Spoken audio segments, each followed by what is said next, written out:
My name is Mary Conquest. I'm your host for Safety Labs by Slice, the podcast where we explore the human side of safety to support safety professionals. We move past regulations and reportables to talk about the core skills of safety leadership: empathy, influence, trust, rapport. In other words, the soft skills that help you do the hard stuff.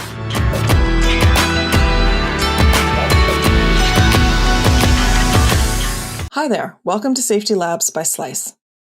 Developing a safety management system is a huge undertaking and involves accounting for many variables, some of which can be controlled and some of which can't. So how do you set yourself up for success? Today, we're talking about why safety management systems succeed and why they fail. Joining us is Nektarios Karanikas.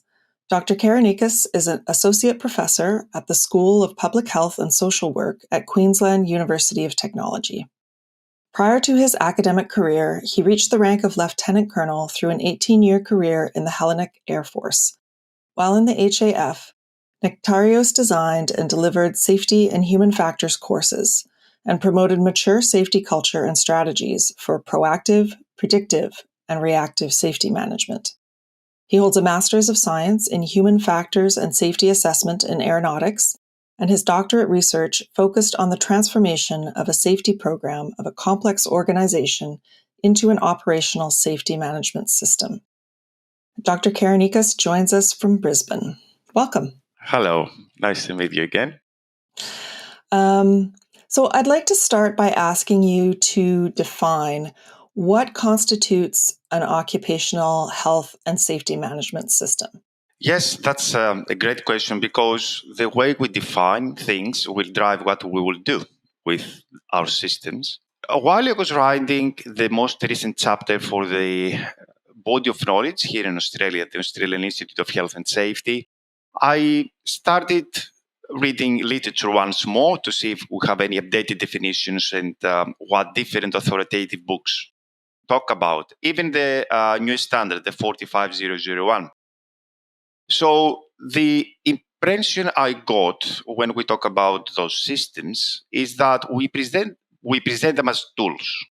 So they define them as a set of processes that you need to have in place in order to manage occupational health and safety, which I think is not what we expect from a system itself. So if we want to define, we need to take, of course, those terms separately and then join them together. Occupational. Occupational means that our main focus is the worker, but in many jurisdictions around the world, occupational also includes how others are affected by workplace activities. Nevertheless, the worker is the focus. Now, what does this include and exclude depends on the organization. If a large organization has a separate process safety management system, then the occupational OHS system does not include that, but needs to have connections with the process safety management system. If they have a fire safety management system separately, then once more we need to find the intersections. If they don't have, as processes and any other interactions in the environment can affect worker health and safety, they need to incorporate in this occupational health and safety management system. So the scope, we need to define the scope, what we include and what we exclude from our system. Second is the health and safety. There are several definitions about what they mean. I'm not going to use the time now to debate about what we mean. However, we consider them together.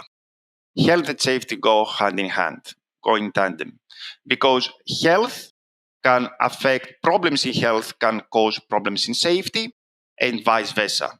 And good health can be a great prerequisite for good safety, and and the opposite. And then we're talking about management. Interestingly, we're not talking about control, we're talking about management. And management actually acknowledges that we don't have direct, control of resources, humans, the equipment, maybe the environment, but we manage them, meaning that we recognize there is variability, that things cannot be fully prescribed, and we must be agile and adaptive to see what actions, what decisions match the context that we have, our workforce, our internal and external environment, so that to steer the resources towards health and safety. And the last and most suffering part, it's the system. We don't really understand what systems are. We think that systems are documentations. I've met professionals and several of my students who start the course with at KUT. One of the first questions when they enroll in the unit of OHS management is, what is the system? And say, we have a documentation. Well, documentation means little. It's just the processes we have in place and the activities are just vehicles to enable the system. So the system includes the humans, includes the supervisors, the line managers, the workers, senior management, safety professionals. We are part of the system. It includes the equipment, the hardware, the software we use. It includes the physical environment, it includes infrastructure. And then this is the system enabled through the processes that we have agreed and documented, and we believe that contribute to occupational health and safety. So one of the problems when we define the systems is that we feel like we use a system to achieve outcomes. We are part of the system. We're not using a system, we are building a system in which we are parts. So when we put all those together, we can define an occupational health and safety management system as actually an environment, a system where all elements, tangible elements like humans, equipment, visible elements, and intangible like culture, like processes, interact together with a common purpose to protect and promote the health and safety of workers and everyone affected by their work activities, while at the same time acknowledging that those interactions cannot be always predicted, that the performance of individual elements vary with time, and we must see how the system as a whole functions and behaves, not just the single elements of it. So would you say that seeing it as a system where we being, managers and employees, management, the humans basically are part of it, rather than the more traditional seeing it as a tool, is that a big change? Is that a new focus? Is that distinction commonly understood, I guess, is what I'm asking. No, it is not. And I will give you an example. Yesterday, I ran a webinar here in Australia to launch this new chapter in the body of knowledge. And I have a graph there with all activities and processes which we believe could represent a complete health and safety management system. So risk management, investigation, audits, inspection, communication, participation, consultation, everything. And I asked a very tricky question. What is the most critical element in your system? And I have different answers, like somebody said consultation, somebody else said leadership and commitment, and everything was great. But they actually, I think nobody replied that the human. And when we're talking about the human, we're talking about not just the worker. The system does not exist to benefit the worker alone, does not exist and is not implemented for the benefit of a specific group. It is something that needs to connect everyone around health and safety. And how rich your system will be depends on what you need. You don't need to take a book that describes a complete health and safety management system regarding the processes and say, okay, I have to put all those together in my organization. No. The human, once more everyone, must be the focus. We need to understand the needs to build the system, not to impose a system just because we think, we listen to Nektarios, we listen to Mary, we read the book, we joined the webinar, we follow the training course in health and safety management systems. That's a great system, let's put it in place. No, that's not a good approach, because then it's not the human, your center, it's you. That's true. And it doesn't take context into account, right? Two organizations can be very different from each other. Yeah, and we recently completed a project with Cranfield University, sponsored by the Lloyd's Register Foundation, about context. And we found that interventions, because when you introduce a system, it's an intervention, do not really consider the context. We talk about context all the time. We need to contextualize, but we don't really do that, at least based on what we found in the literature. So we don't take the national proximity between contexts. When we transfer paradigms, we don't look about the workforce capacity. We don't look at the cultural proximity. We try to transfer, those systems, prescribed approaches from one region to another, and we neglect humans. No, Mary and Nektarios are different individuals. They have different needs. The processes need to serve the needs, not Mary serving the processes. That's a big misunderstanding, I think. Yeah, I think a common one across lots of different sectors. Let me see. So how are safety management systems, and I guess I'm using this in a more traditional sense, but just bear with me. How are safety management systems typically developed? So traditionally, where does one start when developing a safety management system? Yep. So the traditional approach is to read a standard, a book, or invite an external agent, a consultant, and check the list of what the system should include in terms of processes, and then trying to see what you have, do a gap analysis, and plan ahead with introducing new elements or redesigning the elements you have. It's not bad by default, but this misses one critical thing. Every organization, in the developed world at least, has already health and safety processes, activities, initiatives, and programs. So what they should do first, instead of doing a gap analysis of what they're missing from a standard, is to see whether each of those activities serves the purpose, a common purpose, which is the health and safety of workers, including everyone, of course, in the organization. And second, try to connect those things so they will interact under the common purpose. I will give you a more tangible example. We have audits. Okay, do we have the audit because we really want to improve the health and safety, or because we want to tick the box and look compliant? Do we do investigations because we really want to dive into the system, to the system review?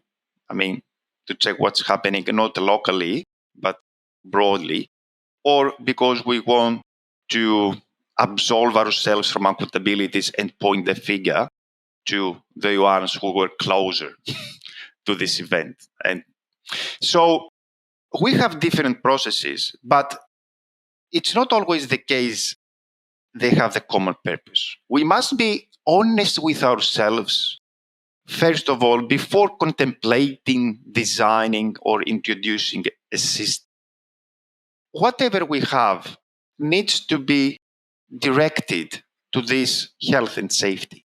As one of my, we published a book in 2021 with safety insights from practitioners and professionals.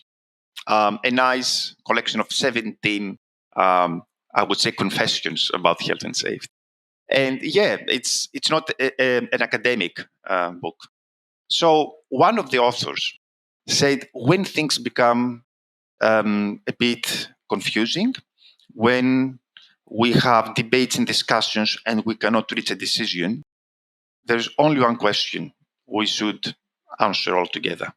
What would make the worker healthier and safe? Not what Mary believes, not what Nektarios brings into the table because read the book of author A or B. And the honesty, I'm going back to this aspect, is very important. And workers sense the real motives behind health and safety initiatives. When we go there and we assess a system, how the workers perceive it, and we ask the wrong question, what I mean.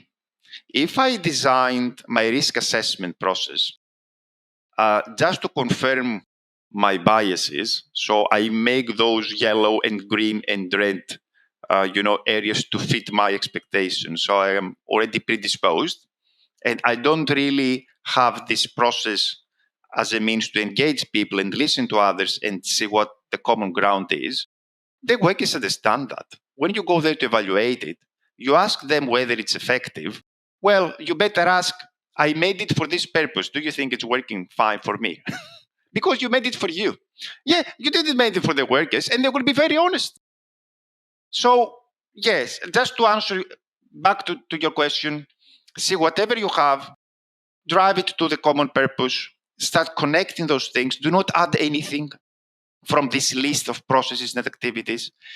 See how it works, find a way to evaluate the effectiveness of what you do, and then only gradually checking which of those, let's say, processes and activities mentioned in a complete health and safety management system you need more. Maybe you don't need more.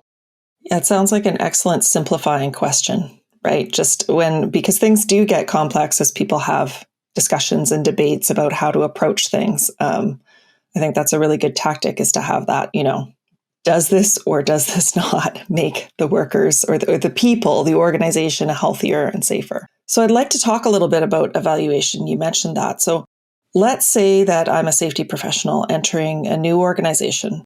So I've inherited a culture, safety management processes, and I need to assess how well it's working, where it might need improvement.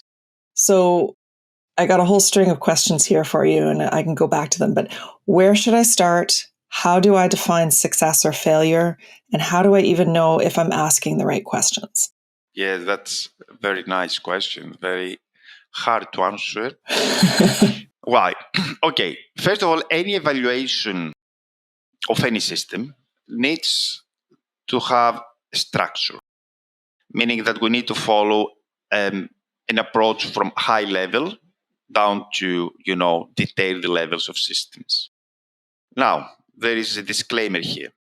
The more you dive into the system and look at the individual subsystems and elements, the more you miss the system perspective. So we need to find a balance of how many things we evaluate, how many areas, and connect those areas. So not checking how my audits work, but checking how does the deliverable from an audit benefit investigations, benefit the risk assessment, how the risk assessment process feedbacks audits and investigations. If we want to evaluate, we need to be careful not to isolate aspects of the system and evaluate them separately. The second important thing, most of the times we evaluate the quantity, the productivity of things. How many reports we received, how many investigations we closed, how many recommendations from investigations we closed, and so on. And we're missing two critical aspects. One is the quality of what we do, and the other is the timeliness. So I might close off an action item in my risk registry, but maybe the quality of my action was not the best possible with the resources I have. Maybe I could have done better. So how do we measure that? We measure that actually by indicators like the acceptability by the workforce, the feasibility, and sustainability of our controls. It's not how many controls you have in place alone. In the timeliness, do I really implement this control in time in my pursuit to protect health and wealth, or do I discuss for 2 years? I'm trying to find, the best solution available. Perfection, is the enemy of good. And timeliness is very important. So those three areas are must be assessed at the same time to give you a good overview of the system. Areas which must be once more connected. And the other important part of evaluation is how you define success. So, if the success of an investigation, and this goes to the design, how you design investigations, is to produce a report, then measure the report. If the success of an investigation, as you have designed it once more, is to welcome people, to invite people to tell their accounts and stories, so that to help you understand the system and action, then you need to evaluate that. If the investigation is about blaming, count how many people you blamed, and you could be successful. You say, okay, we blamed 50 people. You need to have consistency between the real intentions behind each of the occupational health and safety processes and activities, the design, why you really have this activity, and what you expect. If the health and safety management system expectation from the senior management is to take the certification, then measure that. If the purpose is to improve health and safety by connecting under the same purpose and interacting with the appetite to share and learn, measure that. Some things we design A and we measure B. And there's, some dissonance there. So how do you suggest, again, with our hypothetical safety professional coming in, let's say that they've come into a safety culture or an organizational culture where the workers are maybe a little bit suspicious. Like you had just mentioned, if you're designing to welcome people to share their stories and to actually connect and be honest, rather than sort of a culture of, well, I don't want to talk about mistakes because then, there's punitive action. How do you connect with them, and how do you even get them on board with sort of participating in that kind of an evaluation, if the word evaluation is scary? In this scenario, it's not the workers we should approach. We should go to management. And when I was back in the Air Force, I realized when I was responsible for about 100 people at some point, that people were not loyal to processes, were loyal to people. So our systems have persons inside, and we build trust or not, or we damage trust in the way we behave. And accepting that or not, people look up. Metaphorically speaking, the leaders, the managers, they expect some directions, and they see the example they set. So, indeed, if the leadership does not understand the value of opening up the culture, if they don't understand that blaming will not actually solve anything, we'll have the same problems every now and then, because you don't change the system, how things interact, you change individual elements. It's about ethics, I guess, at this level, and morale. On the other hand, so we should start from there. Not that this suffices. It's just a starting point, because if we don't have the commitment and the creation of a psychologically safe environment that the supervisor welcomes the bad news, things can happen, then we cannot really get down to the working level and try, as a next step to influence them, say, we have now an environment that affords you to share, because we don't have the environment. However, we should not, on the other hand, shift towards blaming managers, because I have seen this notion like the workers are almost always right and the managers are almost always wrong. This is not a good approach. We don't want to shift the blame from workers to managers. We just try to connect everyone. And we need also to understand the external pressures organizations, are subject to. Like, it's not easy for a senior management to accept accountability because there's a regulator somewhere outside that when the regulator reads this thorough open investigation report, supposing that they have access to that, then we expose those persons to. So it's a fine balance. I know that their colleagues, scholars say, let's disclose everything and let's have an open heart and love and peace and hope. Yes, those are long-standing, human virtues, but we must understand the context. We must keep this balance. I don't say we should blame, but at some point, we cannot just let things happen because we have a culture that we accept everything. Somebody could get hurt at the end of this, loose culture. Yeah, you don't want a strict, punitive culture, but you don't also want a loose culture. So the role of the professional there is to try to influence first leaders and managers, and then going a bit downwards, deeper into the organization. And I think the key points, once more, are not the workers, are supervisors, line managers, and senior managers.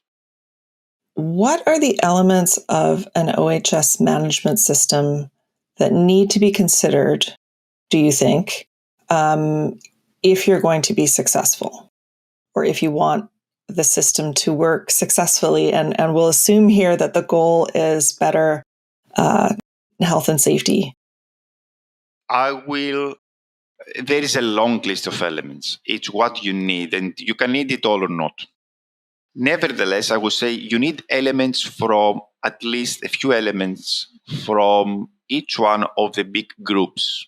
You need institutional elements, the foundations like commitment, resources, roles, responsibilities, things like that. Then you need operational elements, activities that add value to health and safety, like training, audits, investigations, inspections, and so on. Once more connected under the same purpose. And then you need some elements of verification and adaptation. You need to check whether things work well, not work according to what you designed. Because maybe what you designed was not, maybe it's obsolete. You designed it 5 years ago. It's fine. It's an opportunity to see the differences between what you expect and what you get and what people need to review your system and adapt to the new reality. Now, I refrain from listing specific organizing elements there because it's up to the organization. And why I'm doing that? Because you might have everything, but you don't need to document everything. You might have participation and consultation as just a natural process in your organization. So that works fine. You don't need to standardize it to put it that's now a distinct process of our health and safety management system. You might have reporting. Maybe you don't have this rigid system with filling up forms and classifications, but people might report to managers during the coffee break or as long as they identify something. You have a great reporting culture and system. You don't need to put everything on the paper and describe what Mary will do, what Nektarios will do, if then else. So algorithms there.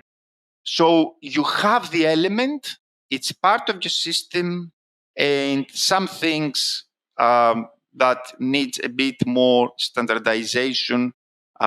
Maybe you want to document them and agree how they will be performed. Some things, they just happen as part of this culture, you say, said in, before. So, yeah, you don't need to name them, to label them as, standardized activities that we do. You don't need to standardize and structure human relationships. You cannot, even if you want to. Yeah. You can try, you can be successful, in short term, maybe, but in long term, you cannot. So what are some of the facilitators and barriers to safety management development that a safety professional can sort of look out for? The barriers and enablers are actually the same things from two different perspectives and sides. Yeah, actually, when we're talking, first of all, let's start with the professional itself, himself or herself. You want to develop, you want to help develop a system. Yes. So what are you doing that?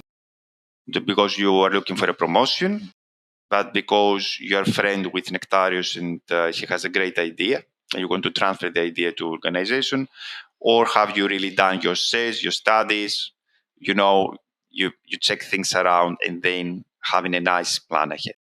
So you can be the enabler in the latter case, or you can be actually a barrier in the former case, because the intentions are not, about health and safety. Let's go to senior management. Do they want to look fancy? Do they want just to have a system for tendering purposes? We tick the box to get the certification. They will give the resources only to achieve those outcomes. So they will commit.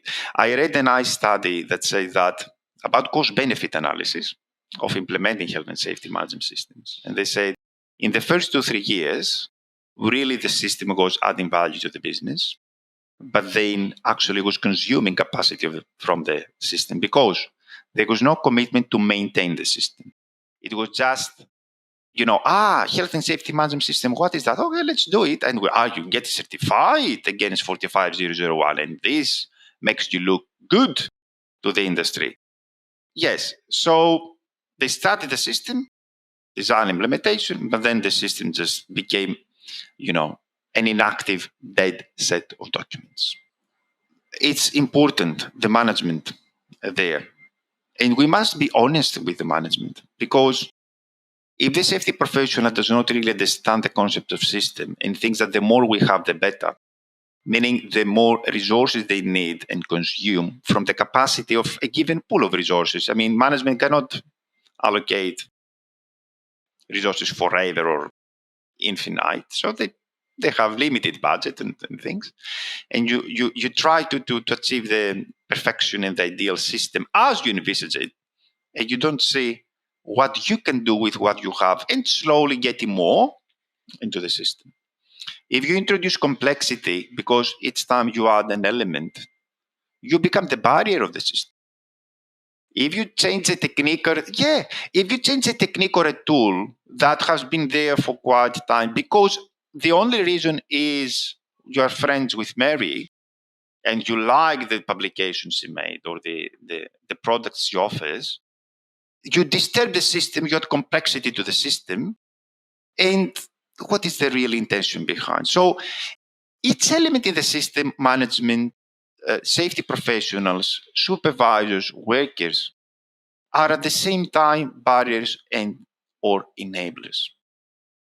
You cannot, there is a long list in this chapter, which is freely actually accessible to everyone. And if you look the big picture, not the items on the list of barriers and facilitators, actually there is a common label: humans. I was going to say, it sounds like there's no prescriptive rules, but the element from what I'm hearing that is most important is introspection and really understanding motivation and goals. And that can be on a personal level for the safety manager, or it can be on an organizational level. Yes, I think this nicely articulates and summarizes, this concept. Sometimes we are very fast. I don't say there's bad intention by safety professionals, like, they try to improve the system. Most of the colleagues out there do a great job. But I think what we need now for the next level is a bit more science in practice and a bit more practice in science. It's nice to be open to everyone when talking about safety, to read the books, to listen to podcasts, as this great one, and webinars and so on. But we need to have a critical mindset. The safety professional is not in the organization to copy-paste things or copy, modify a bit and transfer things. Everyone has opinions and arguments about approach A or approach B. Personally, I don't hold the absolute truth. I'm just talking out of my research, my professional experience, and the knowledge I have. Don't listen to me as, the only authoritative source. I don't want to be labeled as such. I'm just another person out there. So the safety profession needs to be very careful, not to be just attracted by loud voices and big messages and fancy colors and banners and, the show. I don't say there is no value in those things, but we must understand what value we can find and, see if this is needed for our organization. Not if it's nice to have. Everything is nice to have.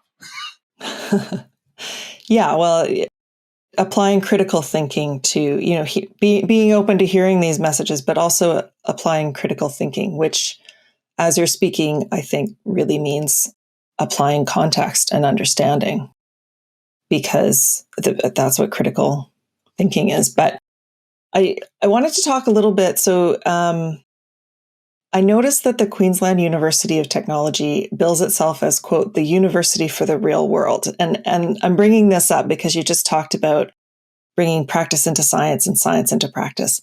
So that hints at the tension that sometimes occurs between theory and practice. In your section on OHS management systems, and this is in the OHS body of knowledge for the Australian Institute of Health and Safety, you address this tension. And you say, I'm going to quote you here, because the research literature does not necessarily reflect the contemporary experience of OHS professionals working with and within organizations, a forum was held to discuss OHS management systems. So I'm wondering if you can describe the forum, how it was organized, how did it work, and then eventually, of course, what did you learn? Yeah. So the forum actually was a great idea of my co-author in this chapter, Mrs. Pam Pryor, who is the manager of the editor of this book. After I have drafted the draft chapter based on literature and my experience and knowledge, then we say, okay, that's the perspective of literature, Nektarios, and Pam. Is this the truth? Well, not, of course. So how can we, identify a bit to flesh out some of those things in the chapter and see how they work in practice?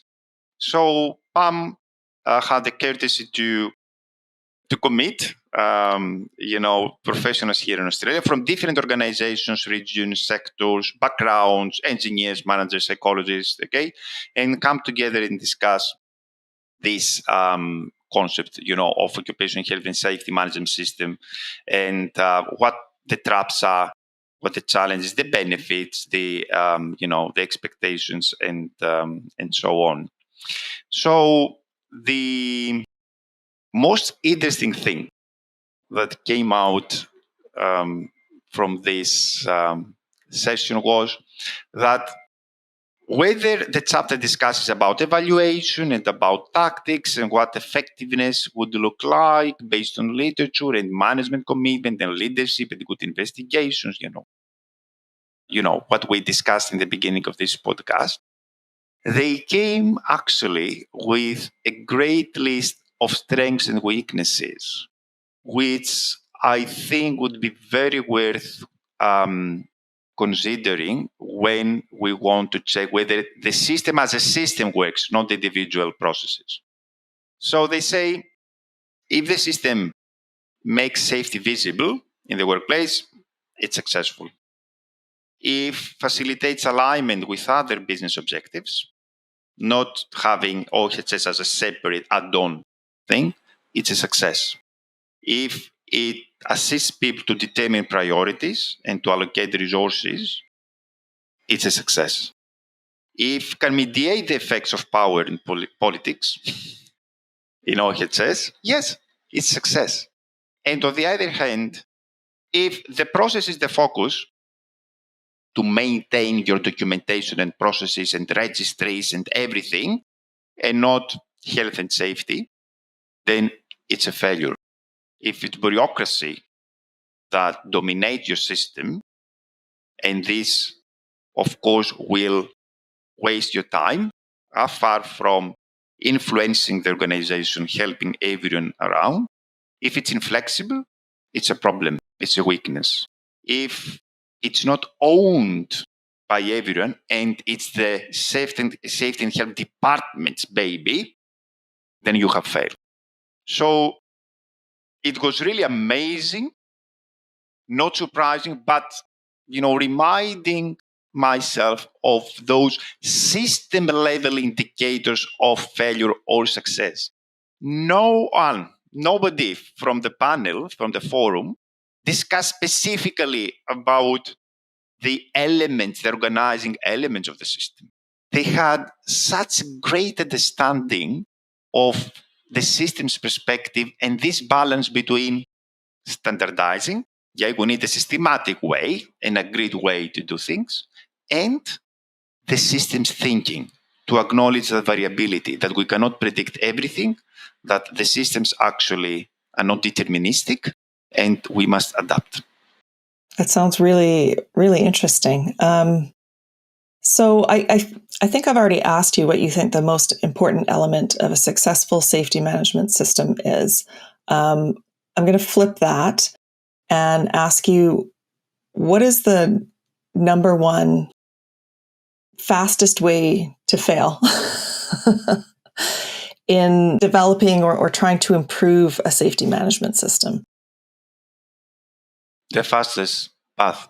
Not that anyone's going to try that, but sometimes I think asking that question helps illustrate the opposite. Is to document a system alone based on your understanding alone. So actually, you don't have a system. Yes, that's why it fails. Yeah. Okay. Yeah. That's all. So I have a few questions that I ask every guest, and I'd like to ask you.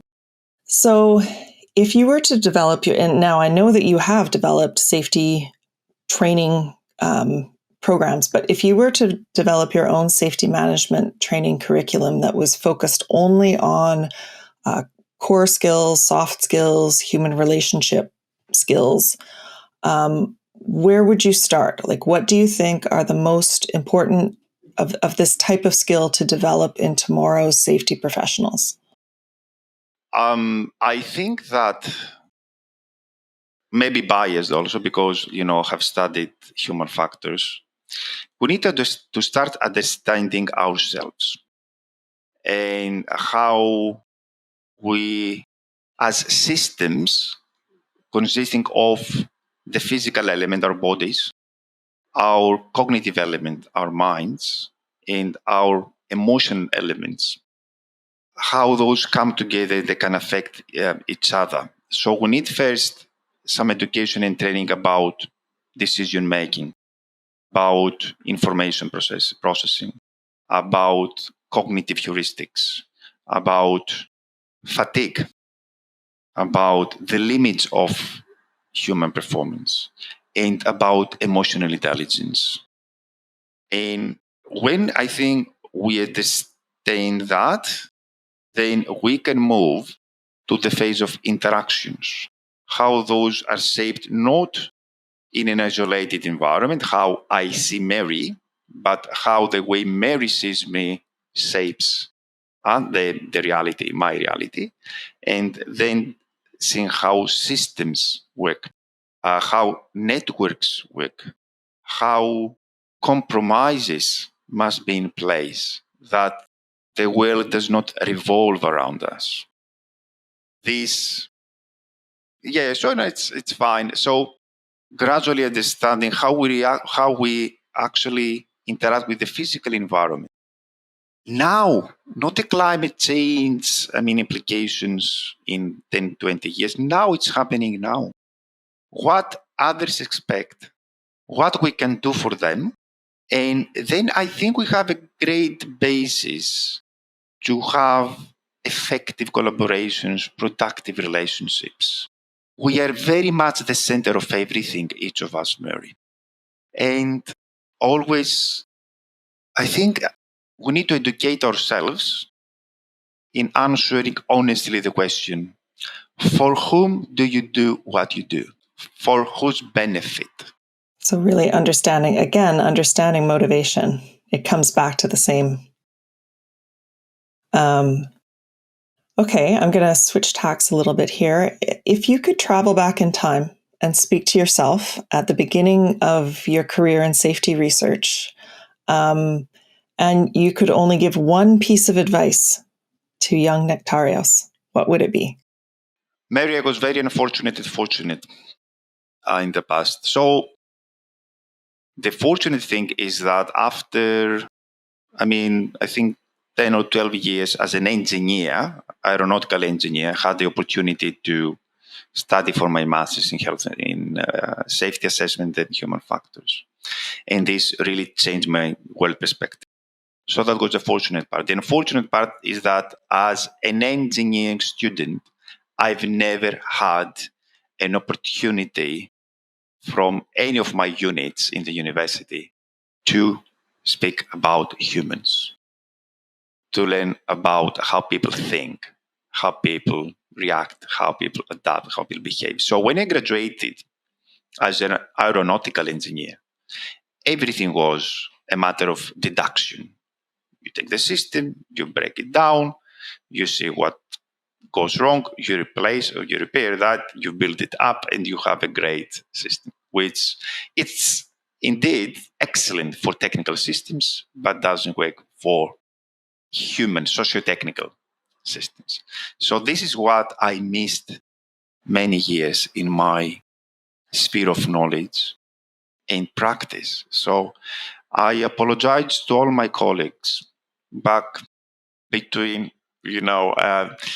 the first half of my career in the defense sector, because I didn't see them as sources of value and information and inspiration. And for them, from the engineering perspective, were the sources of problems due to unreliable, performance. So this is something I would change. I cannot change it now, but I think we can change. We need to put these human factors, health and safety, relationships, whatever we think important in early education, in all studies.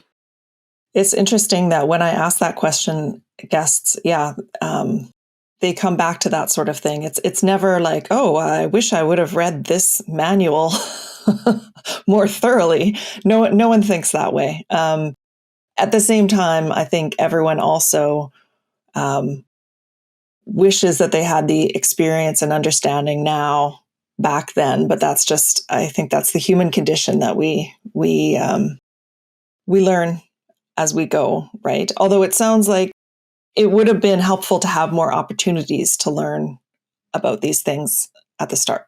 Yeah, we focus, I think, in our education very much on technical things, on how one prescribe and standardize the environment, and not appreciating, the beauty of variability, that we're so diverse and different, and it's the beauty of the world, actually. Yes, sometimes things do not go according to the plan. We harm each other unintentionally. That if it's an intentional, not of course any, intentional damage. And if you see, when we're talking about health and safety management systems, we're about to finish a project with a student here, checking whether the business education in Australia talks anything about health and safety. What do you think? very little. That's, yeah. Well, I don't think it does anywhere. So it's great that you're leading the way in asking that question, because I don't know how many institutions have asked that question even. Yeah, and then you understand that health and safety, when, masters and bachelor students graduate with their business degrees, becomes as an add-on, because it was not part of business, just, a unit. I don't say that they have to do a whole course, a module. It was not part of business reality. And then you have the safety professional coming like an alien saying, what do you mean health and safety? Yeah. I say, okay. So a little more cross-pollination between the perspectives earlier on. Yeah. It's a great way to to see that. Yeah. So for the last question, let's get practical. This is where I ask our guest, what are your best, most practical either tips or resources for safety managers who are looking to improve work relationships? So this could be a book, a website, a concept. It's pretty open. I'm prepared to answer this question. That's okay. I rarely even direct my students to read a specific theory or book. Yeah, I don't think there is one single that. So open your ears and eyes. Interact. Appreciate the interactions. I interact very much on LinkedIn. It's amazing what I have learned from LinkedIn. Doesn't mean that I accept everything, but I understand how other people, react. So if you want for your organization, listen to everyone. Don't be the carrier of bad news and problems. Be the carrier of opportunities. Do not act like the police or the problem solver, and do not undertake roles that do not, commensurate with your job, with your, title. It's not the health and safety professional who will solve the problems. It's everyone together. Sorry, I didn't, exactly answer your question, but no, you did actually. You absolutely did, because it's a concept, right? It's That is a practical tip, is to essentially open your ears, interact, listen, and don't accept all information from a single source. So where can our listeners find you on the web? Well, they can find my profile at QUT. Of course, you see QUT and my name on LinkedIn. I don't use Facebook, sorry. And on Instagram, I only add friends. So please, even if you find me there. LinkedIn, ResearchGate also, where I post most of my work. LinkedIn and QUT, could be enough to understand what I have been doing. And I'm very open to everyone to debate, to send me feedback on this podcast, to share between us. Once more, Mary, I didn't come here and I never speak to everyone with the illusion I am the right one to listen to. I'm just another voice.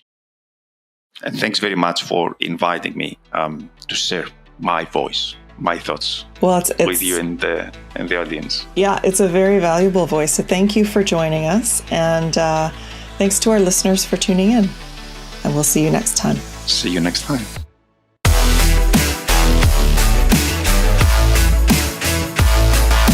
Safety Labs is created by Slice, the only safety knife on the market with a finger-friendly blade. Find us at sliceproducts.com. Until next time, stay safe.